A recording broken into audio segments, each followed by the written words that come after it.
On April 5th, Tony Khan made a huge announcement. This wasn't like the ones that came before it. And while memes, jokes, and the like were made, this time it was huge. On Sunday, August the 27th, AEW will host All In London at Wembley Stadium, the first show of its kind in over 30 years. Today, I'm joined by Dan from the Sweet Chinwag Podcast to fantasy book the card for what could be the biggest attended event on UK soil. Dan, how are you, mate? I'm doing very well. Very excited. Got my tickets for All In already booked. Absolutely love it. Again, super excited. More international wrestling coming to the UK. Love it. It's funny, isn't it? Like we've been asking for an event like this for like literally for 30 years. What I love about all of this is the amount of non-British people I've seen who are like, oh my God, these tickets are selling so fast. We haven't had anything like this in ages. Yeah, like literally, we've been asking for a show like this of this scale since SummerSlam '92, and nothing. Like, yeah, every year we are rabid. Yeah, every year there was the argument. Oh, get WrestleMania in London. I was like, yeah, do it. Yes, do this. In fact, they'd always come up with some shitty excuse, and now like another company's around, they've gone and gone, yeah, we'll fucking do it. And it's sold like stupid fast, and people are shocked. I have to stress to people, like TNA was doing like 15K shows here. Yeah, you really were. We just took whatever we could get. Just like wrestling in the UK, just give us fucking more. That is exactly it. We just want big shows as well as like the cool. Yeah, and things like Clash at the Castle should show that. But you know, hopefully this is a sign of more hope. As I said when we were recording recently, I hope this is the start of like AEW doing more international pay-per-view shows, because I think that'd be awesome. I feel like they're doing Forbidden Door in Toronto as well, aren't they? And well, that's it. They're doing Forbidden Door in Toronto, but like, you know, they could do like an All In from like Germany, for example, which has a really big wrestling market. I'd love to see a company do a big pay-per-view show from Australia. Yeah, WWE did that Super Showdown, and they did Super Showdown. it was like a house show. It was like a house show, but it said, we have our Australian wrestlers here for you. Do you feel seen? What's your thoughts on that then? With like, obviously we'll get into it with your card, but with the sort when like a company brings a big show over and they're like kind of almost like shoehorning all the talent from like that area. I mean, there's a bit to be said about it. Like, it's good because like you should have, you know, if you've got talent from a country, you should probably send them to a show in that country. Yeah, like what we had with Backlash that's just gone, with having Bad Bunny and Damian Priest, who are both Puerto Rican, bringing out people like Carlito and Savio Vega. Good idea, because the people are going to love them. If you're doing a show in the UK, if you have UK talent, then yes, it's probably a good idea to get them there. But I think it's the thing of like, don't do these things as a consequence. Like, don't just put any and everyone on there because they're from there. You want to at least like have a balance between like, oh, this is really cool. Look, there's someone from your country that's on this show, to we're going to make this show all about this specific person, no matter how relevant they actually are to anything. Yeah, it almost feels like sometimes like companies will just bring out a talent and go, oh, we're going to be here. Yeah. Look who we've got. It's like, well, why don't you do anything with them for the rest of the year when you're not? Yeah, like that's the thing I always think about. Like, you shouldn't do stuff for like almost to spite the audience. Yeah, like if say if AEW did the show in Bulgaria next week, and we've not seen Miro for at time of recording, it's the day after Backlash for people who want a little sneak peek of like behind the scenes. Say they announced the show in Bulgaria next week and they brought Miro back despite the fact he's not been on TV since August of last year, and all of a sudden he's in the world title pictures. Like, it'd be cool, but it'd be like, well, yeah, like what are we doing here? What are we achieving here? The answer's not much. Why has he only just come back and now he's doing this? Why not like for the rest of the time? And obviously that could be down to a number of things, but yeah. Anyway, I digress. We're getting sidetracked. Yeah. Let's get into this. So the rules are as follows for your show. 10 to 13 matches, including the pre-show, if you wish. A maximum of 7 talent through the Forbidden Door, a non-AEW talent. Otherwise, all AEW Ring of Honor talent tag teams count as 2 picks, 1 per team, or 1 per team member. Maximum of 3 game matches, i.e., like last man standing match, tables match, ladder match, etc. Battle Royal doesn't count. If you want to add a Battle Royal, more than happy to have you have one. Mm-hmm. You can include 2 additional Forbidden Door talent and 2 indie talents in there if you wish. And finally, if you want to predict a surprise debut and a Tony Khan huge announcement, you can if you want. Okay. So, with that being said, you have a pre-show. I do have a pre-show set because I'm a firm believer in the pre-show. This pre-show is going to be firmly centered around Ring of Honor. Okay. So in true fashion, I think we're doing a show in the UK right now. Obviously, we can use some Forbidden Door talent, so I'm going to go with that. It's a strong couple big picks to start off with, but it's something that I would like to see. There's people that would get very well received in the UK. So I would like to start off with my first match. First match on the pre-show, which will be the team of Bishamon plus Tomohiro Ishii versus Dalton Castle and the boys. That's three Forbidden Door picks out the bat. That's a bold move. I appreciate that. It is bold, but also I love Hiroki Goto, so he deserves it. And I think this would just be a nice, fun, high energy way to start things off. And they're guys who have been going around the UK. Get a little bit of ROH focusing on there as well. It gets Dalton Castle onto the show, which firm believer in. We need that entrance in Wembley for sure. We do.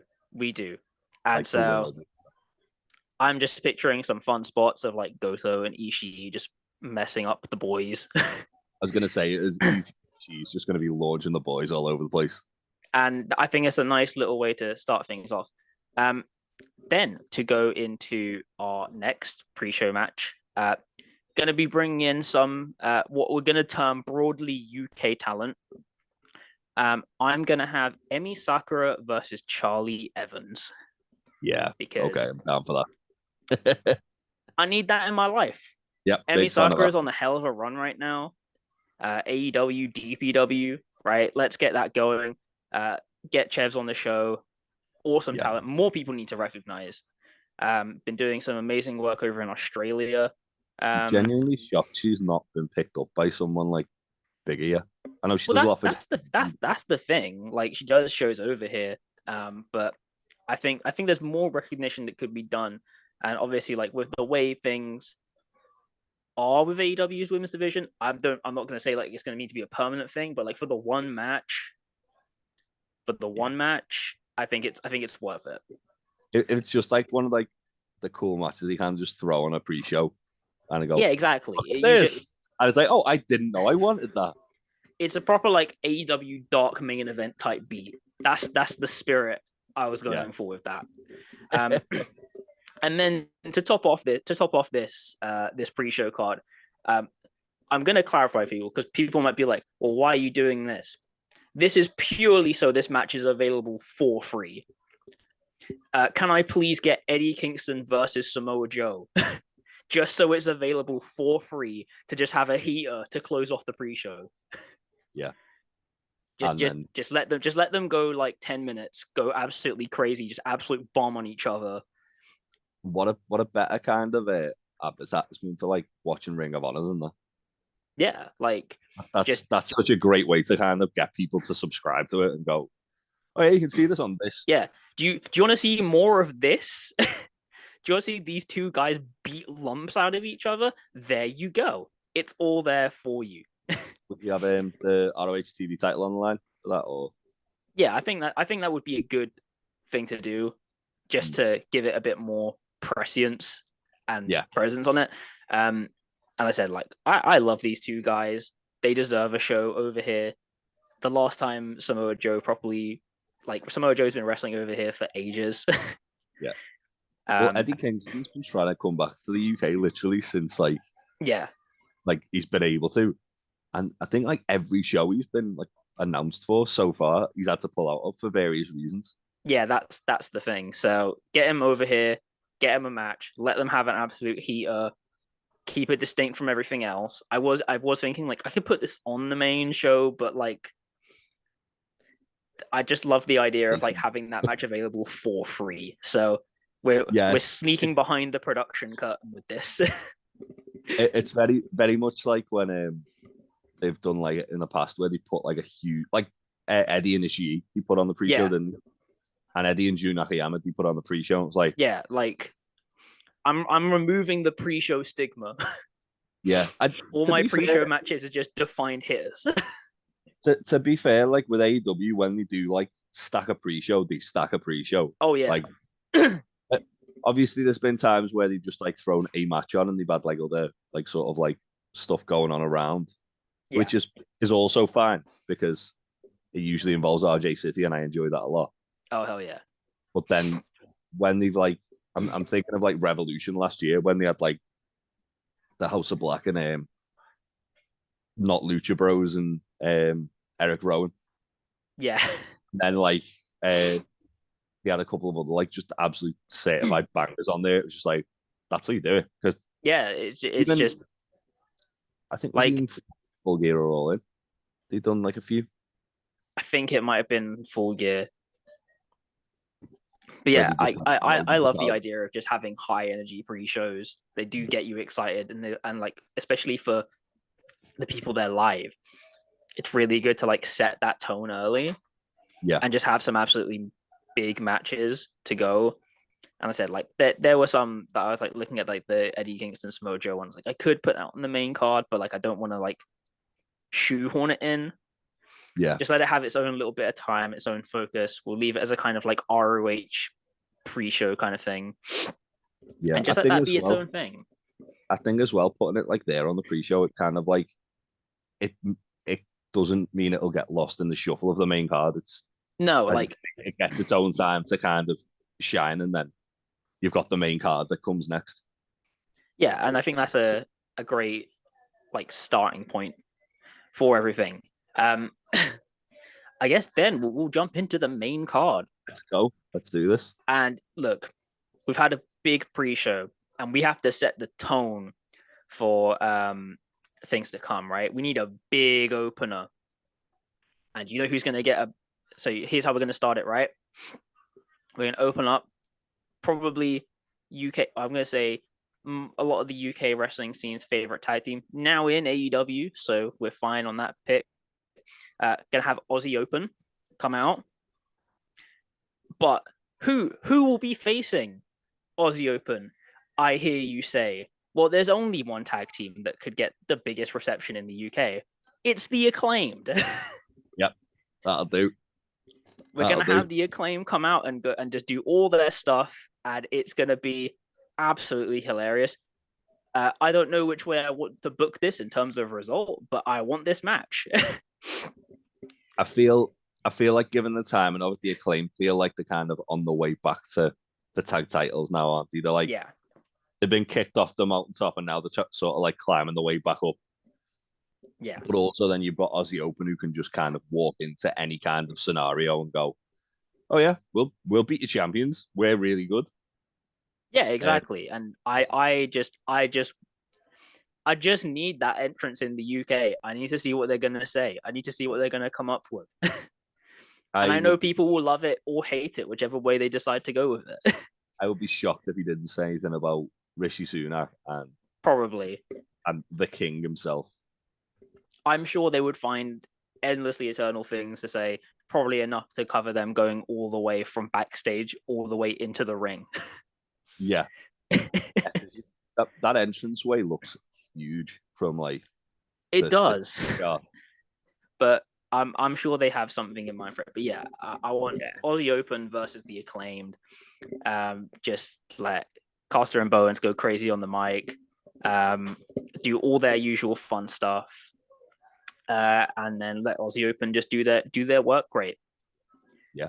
I figured they'd naturally match up quite well. I think not like perfectly, But like, I feel like with the pace that Aussie Open could set and the way that the Acclaim do wrestle, I think they could actually match up quite nicely in terms of style, in terms of flow.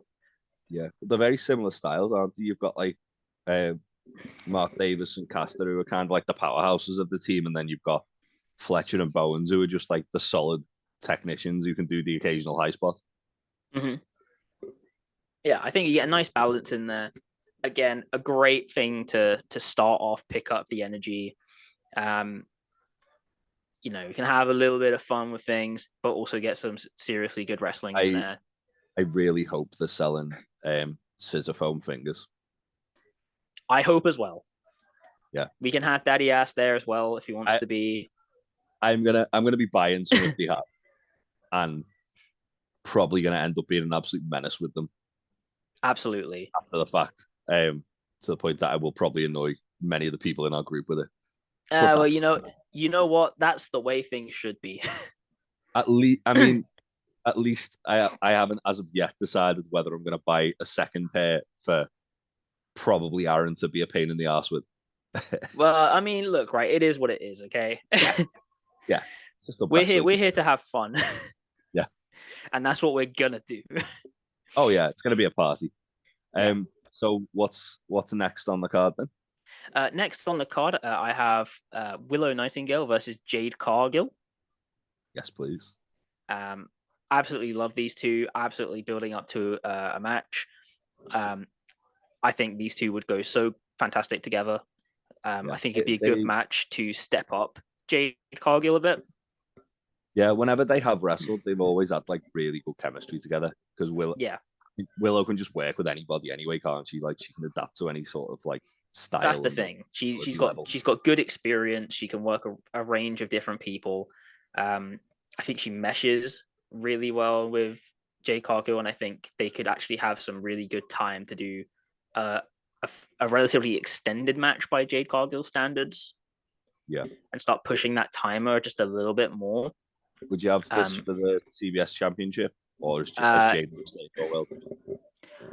I've said I would have it for it, but again, that would purely just be a thing of like, we're doing spectacle, so we're just gonna bump this up with as much as we can. We're gonna make this as grandiose as possible.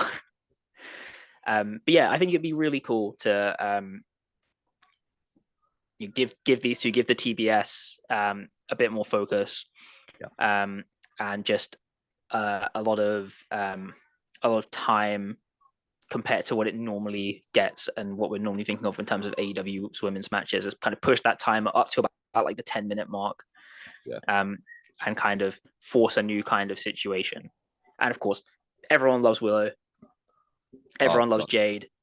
The pop that Willow will get in Wembley will be huge. Like both of them would be going absolutely crazy. So we might as well just go for it. Go absolutely big. I'd go as far as saying I'd have Willow to throw Jade there. Yeah, like it is one of those things. Like I didn't think about like exactly what the results would be. Yeah. Obviously for me, I think if you're gonna take it off Jade Cargill, then you put it on someone like Willow because she can carry that easy. Yeah. And do it at like a big scale show like that as well. Yeah, absolutely. You gotta do it. Do it at a big scale show like that. Make it a big moment. Yeah. So then going on next, I would have a match which is purely just made for me. Self-indulgence. Yeah, this is complete self-indulgence. Could I please have Jay White versus Ricky Starks? Yes, please. I mean, this match purely exists out of my own self-satisfaction. Like the way things are going, it looks like that could be like the third of a trilogy at this point. Yeah, that's the thing. Like, it looks like this is a possibility. It looks like it is on the cards. I would just book it anyway because I mean everyone loves Jay White. We love him over here. He's basically ours by proxy. Yeah, trained here that long. And I mean, I love Ricky Starks. Pretty much everyone I talk to in wrestling loves Ricky Starks. Again, for both of them, the pops in Wembley would be going crazy. So let's just use that to a full effect. Yeah, let's give them up to 20 minutes to do this. Yeah, I think as well with Ricky Starks' entrance, with it being like as minimalist as it is, but still like really over the top. It's just the Like, way he carries himself. The way yeah, he like carries himself is so good. just like the stuff they have on the screens around them, just would it would look amazing on a larger scale. And then Yeah, obviously, I'd say with Ricky, he carries himself like a megastar because he's probably going to end up becoming one. and he should Um, be. And this and is he the should, great place to do it.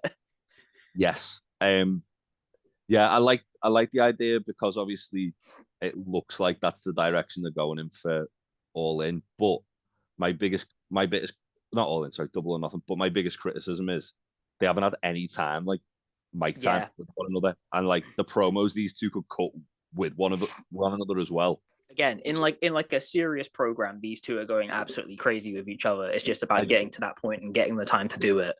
Yeah, I'd love this to be like the blow off to the feud that they've kind of they're just in the If infancy of now. if we could realistically do this as the as like the blow off of a trilogy, then that's like perfection. Yeah, like That's the situational perfection. have Jay beat Ricky at like Double or Nothing, then have Ricky beat Jay at like Forbidden Door or like one of the sort of like TV like the bigger TV shows. Yeah, like something like like Fighter that. Fest or Beach Break or whatever the fuck they call it, and then Mm-hmm. have this be like that the kind of like rubber match. Yeah, I'd be all for it. Yeah. Um. Then for our next match, we're gonna have, and you can tell how I can use recency to my advantage here. We are going to have a House of Black house rules match. Oh yes, Now that they've recently introduced this. That's the coolest thing I've ever heard. By the way, like I love this. It is like when they were listing the rules, I was like, that is so fucking badass. It is like perfect for organizing stuff like this because you get the option to do basically anything. But also just I love it with them because it's just like you come fight us. just do it. I'd go as far as well as saying this doesn't count as a gimmick match because it's like Raven's in WCW where it was all his matches, so therefore it's not a gimmick anymore. It's the Raven in TNA. Raven does what he wants for 20 minutes match. Yeah. Yeah, I listed this as one of my gimmick matches, but it's purely just for like construction's sake. So we have all the normal like rules of the house rules. The only extension that we're going to have from it is that the other team rule that Julia Hart can't be at ringside. Okay. That's the only it's like no one at ringside basically. Yeah. So we are going to have the House of Black, and then I had to include him. I had to include him in here somehow, right? Oh yeah. We're going to have the House of Black versus Jarrett Lethal and Satnam Singh in house rules. That's just going to be so much murder. And what we're going to have is obviously Lethal and Singh are going to enter first. Then we're going to have My World Hit. Yeah. In Wembley, everyone's going to go crazy. And then this is literally going to be like at most 15 minutes. And the big spot is going to be Brody King doing something to Satnam Singh through a table. Yeah. I think Brody could powerbomb Satnam through a table. I reckon it's realistically possible with the three of them. They've got enough strength combined between them. I think Brody could do it on his own. He probably could, but I was just like, hey, I'm getting Jarrett in here. Yeah, that's fair. This much is true. But I would have expected nothing less. Yes. And then I was like, well, I could just make this a 3v3, and then I could include the House of Black in this. Yeah. So we're gonna have this. It's like at most 15 minutes. I kind of want to see Sanjay like try and do a run in so like Malachi could just murder him. The way I envisioned it was like Sanjay will try and do a run in and just get absolutely kneed into oblivion by Buddy Matthews and Malachi Black. those knees he's been doing recently look like they've got like a bit of extra like vinegar on them, don't they? Oh yeah, they do, and I love it. That's what I do. live for. Oh, yeah. That match where he just spent like doing crimes on Orange Cassidy the other week was so good. As my general rule goes, the grottier it looks, the better, until such point that it looks physically dangerous. Yeah, we got a few of them recently. But yeah, this is just like, let's have some fun. I would have the House of Black win here. Yeah, I think they should hold those belts for a very long time. Oh yes, they should. Like, I'd go as far as saying like maybe even like double or nothing next year. Yep, would be like the opportunity for them to keep them till. But yeah, no, like just go 10-15 minutes of going absolutely crazy. Get a bunch of weapon spots in there. Get the guitar shot. Get someone getting put for a table. Some crazy spot with Satnam Singh. Everyone goes home happy. Yeah. Do the guitar shot on Brody King and just have him no sell it? That would be awesome. Just have him stand there and just stare at Jarrett, and then, or just like have Jarrett try and do the buttons. Guitar shot and then just body knees it into oblivion. Jarrett doing a strut and Buddy just surprised meteorism from nowhere. Literally. Fargo strut into a black mass. when you first said that match to me, I was a bit like, okay, that's an intriguing choice, and now I'm completely sold. Just the idea of like, I'm thinking even more meta, like have Malachi like do his black sick on Jarrett, and then Jarrett come back as like MMA Jarrett from TNA. This is the evil Jeff Jarrett. Or when he was like the NWA World Champion in WWF in like '97, and he had like that weird long jacket, which is like the prototype for this Jeff Jarrett. Yeah, bring back GCW Jeff Jarrett. Yeah, the black trench coat. I mean, we're almost there. That's like his backstage. We are almost there, but yeah, that's the philosophy behind this. Yeah, I'm sold on that. That'll be fun. Then after this, let things settle down for a little bit. We're gonna have Moxley come out to the ring, cut a promo about being in the UK. Boom! Special announcement. We have a special match that's been booked with Moxley. Can you guess who it is? Is it Nigel McGuinness? It's not, unfortunately, but it is another British wrestler. We're gonna have Tony Khan come out and talk about a new shared acquisition, and we're gonna have John Moxley versus Zack Sabre Jr. Okay, we're in the UK. I figure it's got to happen at some point.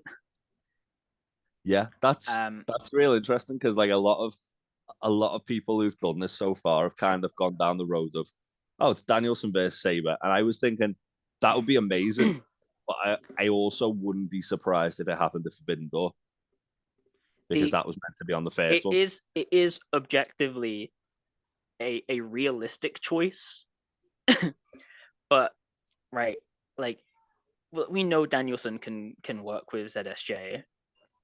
Obviously, it'll be better to have it happen in a context which isn't like a village hall in like Leicestershire, like the one time it's happened.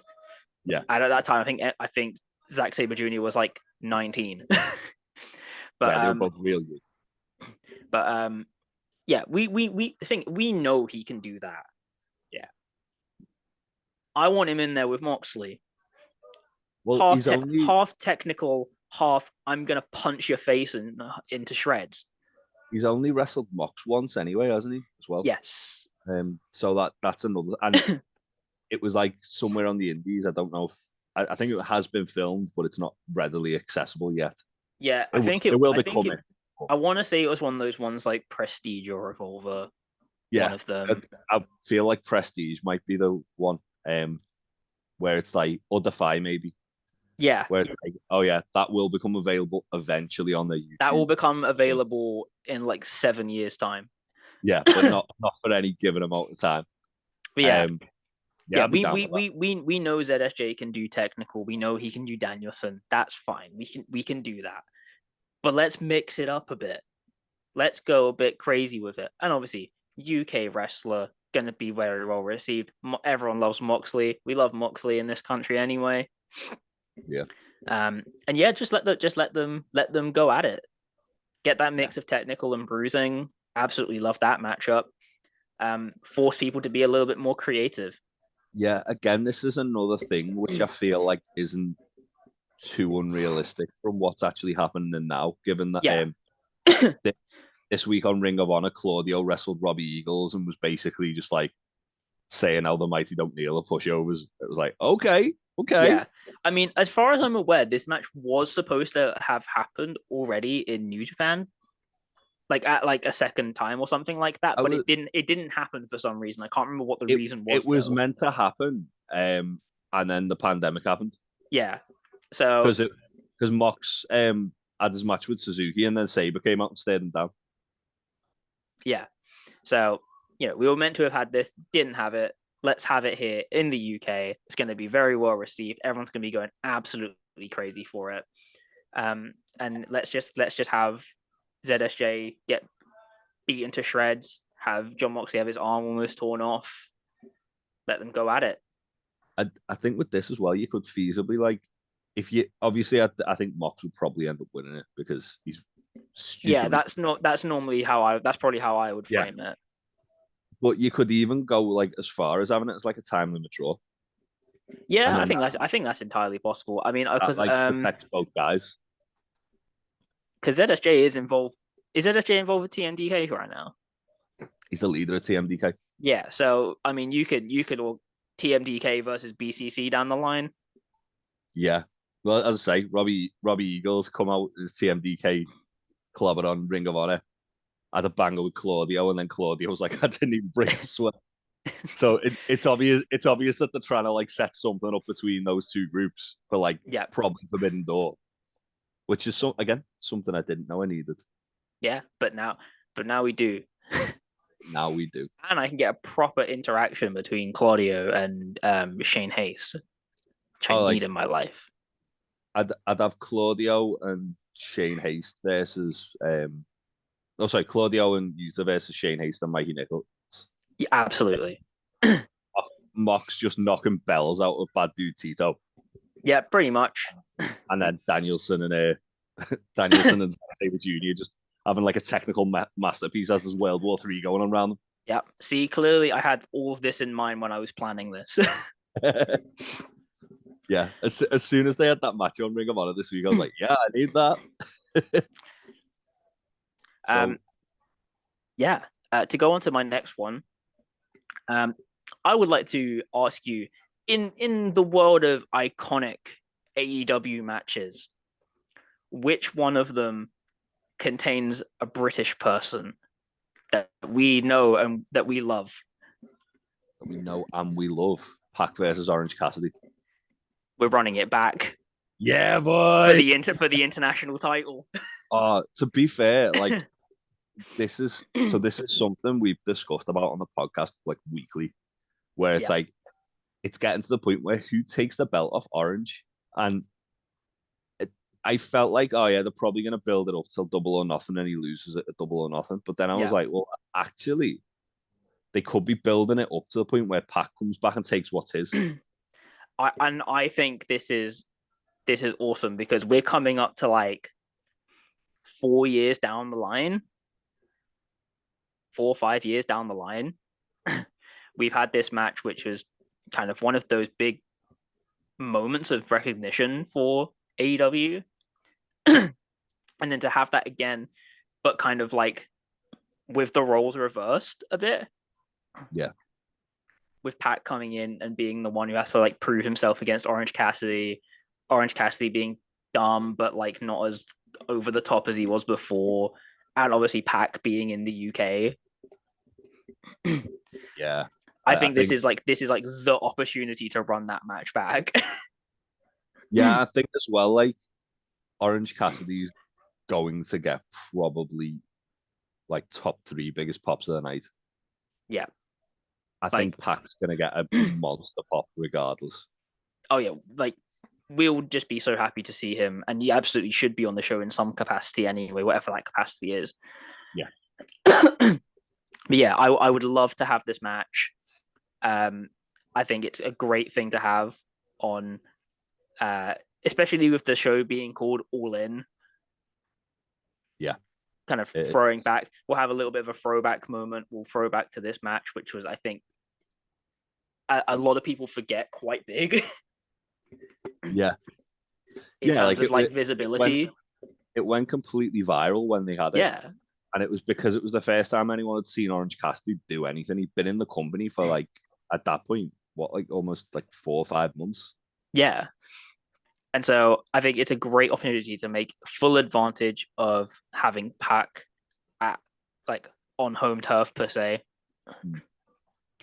Orange Cassidy is now one of the cornerstones of AEW. Yeah. Let's use all of that and let's do something which again is quite fun but can be a really good high work rate match that's really going to send people home happy.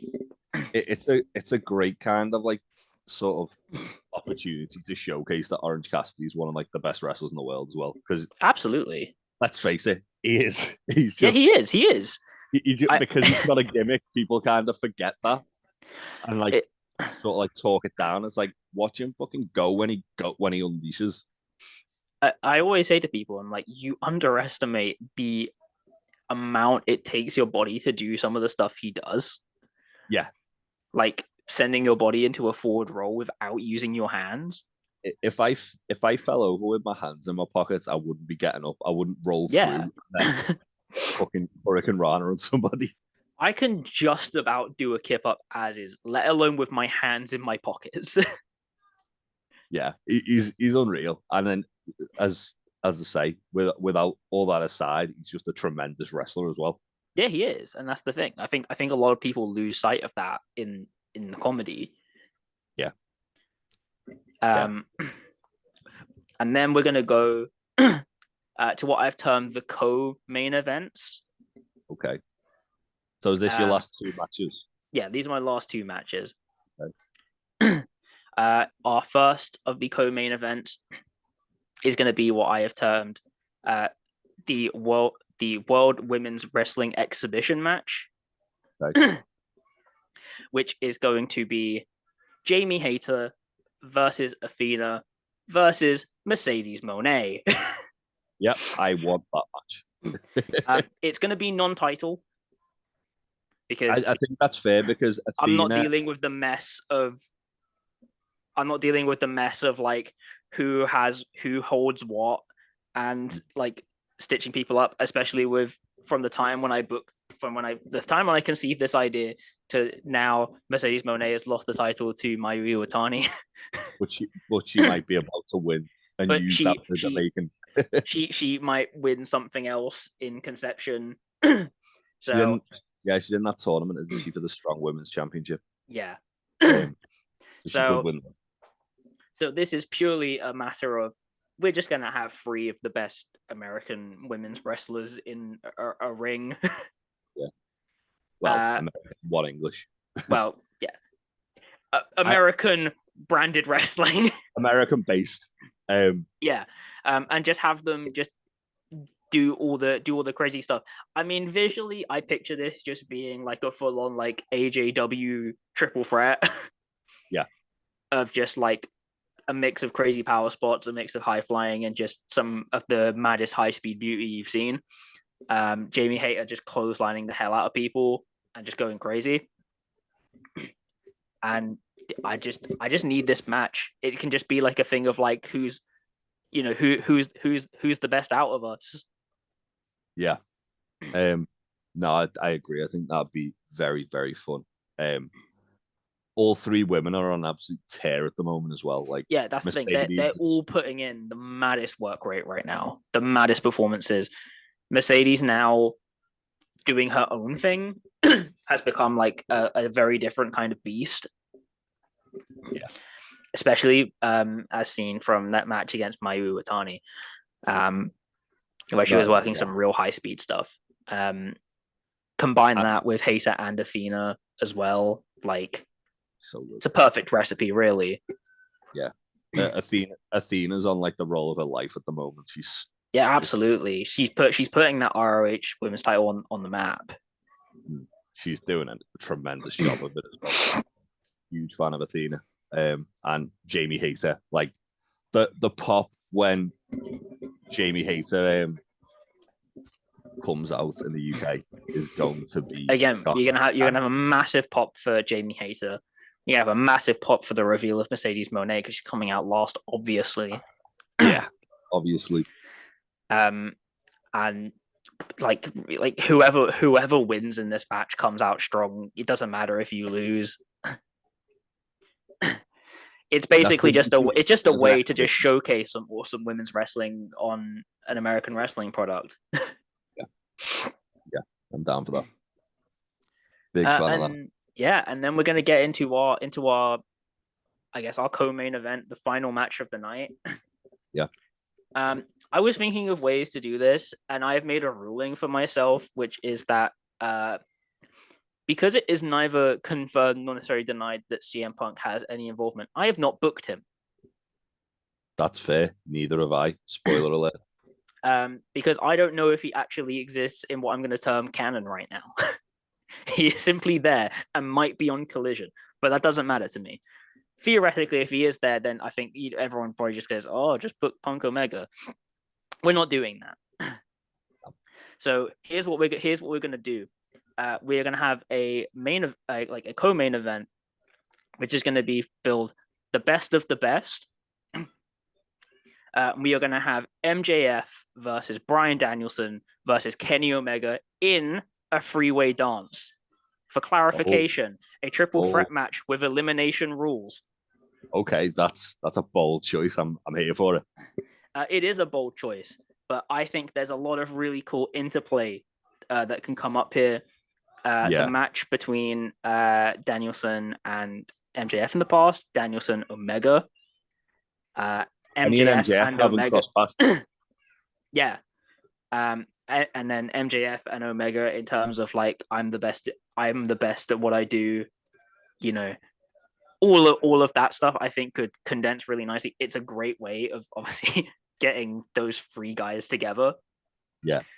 And just having an absolute madness of a match.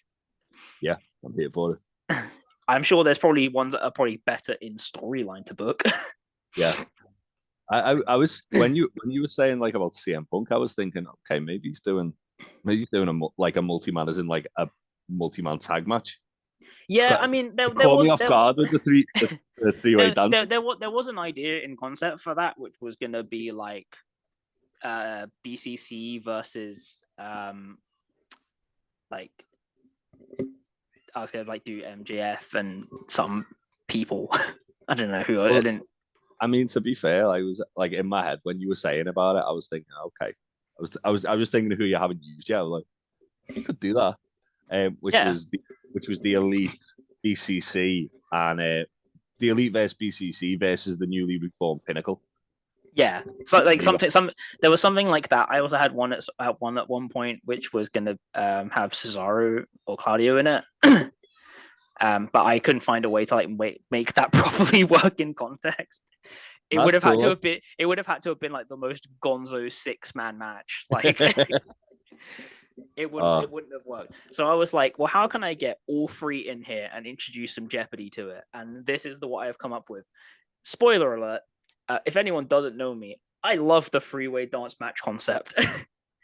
I think it needs to come back. And I know that Tony's a massive ECW mark. So I'm surprised they haven't done anything like that yet. Like, Kenny, Orange Cassidy, and Pac seemed like the perfect opportunity to do that. Yeah, like it would have been really cool, and I would have I love the idea of interplay between these three about like introducing strategy and tactics and trying to get one person out first. Yeah. Even one time when I conceptually thought about this, I thought, how ballsy is it to book a 3-person elimination match and then have it purely go to a time limit draw? That would. No one gets eliminated. that would probably end up, unless you did the whole we're going into sudden death. That would definitely cause a riot. Like you have it's like you get 30 minutes, no one gets eliminated. It's like 10-minute overtime and something like that. But I would go for this concept. I know this is not a concept for everyone. I do enjoy like fatal four-way or four-way dances, three-way dances. Yeah. I think elimination matches are stuff that because of obviously like Survivor Series and stuff like that. Yeah. It's very kind of not oversaturated, but it's very kind of pigeonholed into its own thing. They've been pinned into like a certain environment. People don't really have the kind of like hankering to see more of that, unless you're Aaron, who is obsessed with Survivor Series matches. Yeah. They don't really have to have the hankering to see more of that like a year round. And I think when done right, there's such a good idea because, as you say, there's like the interplay with people. There's the story within a story where like you can have the two heels like double teaming a babyface, and then one of the other heels that thinks, all right, I've got this in the bag, and turns on the other, and then eliminates them and stuff like that. So there's so many moving parts. When it's done right, it's done really well. But it, as you say, you don't really see it often that much anymore. Yeah. But yeah, that is my booking for All In. That was a very, very good card. I'm a big fan of that. A lot of big omissions. Like I was surprised by. As I say, like the Young Bucks, FTR, Hangman. Yeah. They were all people that I was like, I could get them on here, but then I'd be booking like 4 8-man matches for the card. Yeah, yeah. But also as well, like the other thing you kind of have to remember is that All Out is like literally the week after. Yeah, that's the thing. So I feel like one way to book the card would be to kind of split it and go, okay, well, we couldn't get everything onto this, so we're doing All Out the week later to compensate for that. Yeah. Pretty much my thing was, who would I like to see and who is going to go big in the UK? Well, yeah, I think that's a crowd pleasing card for sure though. Yeah. Like there's a lot of stuff on there that I'd be like, yeah, that'd go down amazing. So yeah, well done, Dan. That was very good. Thank you very much. Before we do wrap this up, where can people find you and your podcast? You can find us on Twitter at Sweet Chinwag. You can find us on Instagram at Sweet Chinwag Podcast. We are also on most good podcast platforms. Spotify, Google Podcasts, Apple Podcasts, SoundCloud, and probably many other places. We do also have a YouTube channel where we occasionally upload stuff. And you can also find some additional stuff over at our lovely Sam's Twitter as well, at Sam the VA mod for special editing stuff. And we also have our Patreon at Sweet Chinwag as well, where you can find some exclusive stuff as well and give us a bit of money. Brilliant. Well, thanks for your time today, Dan. It's been an absolute pleasure. Yeah, just to pull the curtain back, it's been a bit of a weird one trying to organise this today, hasn't it? It has been, but like, you get used to it. You make things work. Technology was not on our side today. It was not. It never is for me. It never is. But yeah, thanks for joining us, guys. Follow us, like us, share, subscribe, all that lovely stuff. And we'll see you on the next one. Bye.